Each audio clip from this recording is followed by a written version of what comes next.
Haleluya, haleluya. Chapia Bwana makofi. Bwana pewa sifa sana. Haingewezekana abakie ndani ya udongo, na ni kazi ya mikono yake. Aliweza kurapote victoire akisha mnyang'anya ufunguo. Matena raconte histoire jinsi ilikuwa depuis kufufuka. Kulikuwa tetemeko, na askari wenye walikuwa wanalinda kwa kitu walipata pale. Inaendelea nasema hivi, kwani malaika ya Bwana, kwa sababu ile usiku malaika wa Bwana akashuka toka mbinguni, alishuka kutoka mbinguni, akakuja na kifingirisha, akakuja kuliviringisha jiwe toka mlango, akaviringisha ile jiwe kwenye mlango ya kaburi, akaketi juu yake. Baada ya kuviringisha jiwe akaketi juu ya ile jiwe. Haleluya, ndiyo akakiviringisha kile jiwe, akaketi juu yake, akaketi juu ya ile jiwe, mwanaume na ushindi ya ajabu. Haleluya, ndiyo. Na sura yake ilikuwa kama umeme. Wale walinzi walipima kumwangalia, wakaona hawawezi shikonfronte na ile mtu.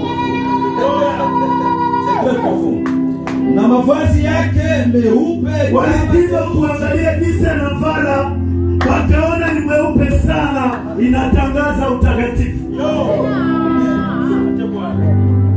Na kwa kumwogopa, na kwa sababu walimwogopa sana, wale walitetemeka sana. Ndio wale wanafunzi wakatetemeka, wale walinzi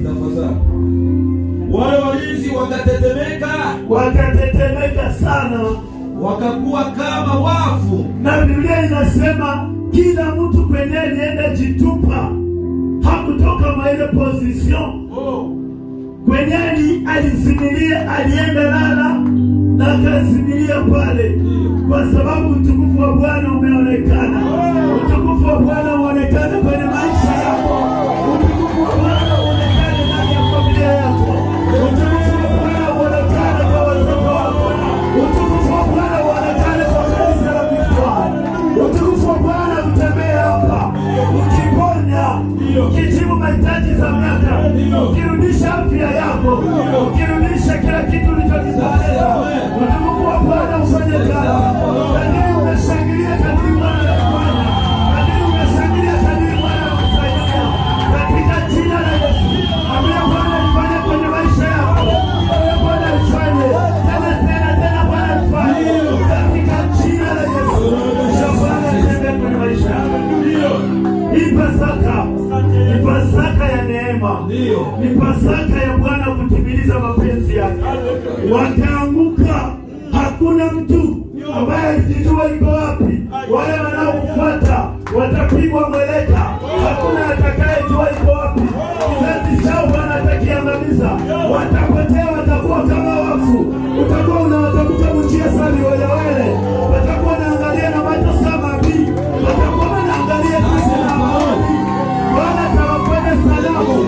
Yule iko na kugombanisha alishakuima usingizi. Kuko Mungu ambaye anatembea na wewe. Kuko Bwana analake asisi, anakesha na watu wake.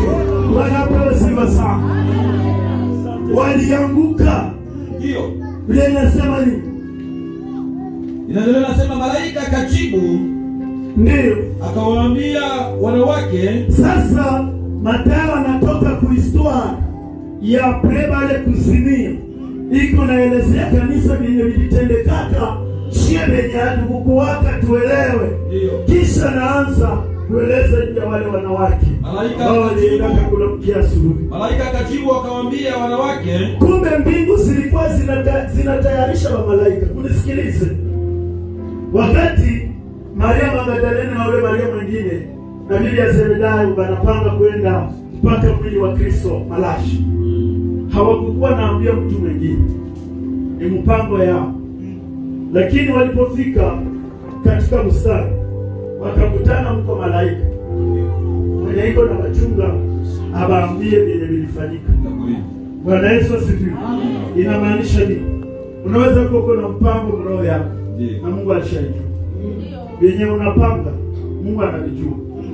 Iko heri nzuri sana ukiweza kupanga vile viko sawa. Bwana Yesu asifiwe. Kwa sababu haina siri. Yeye inasema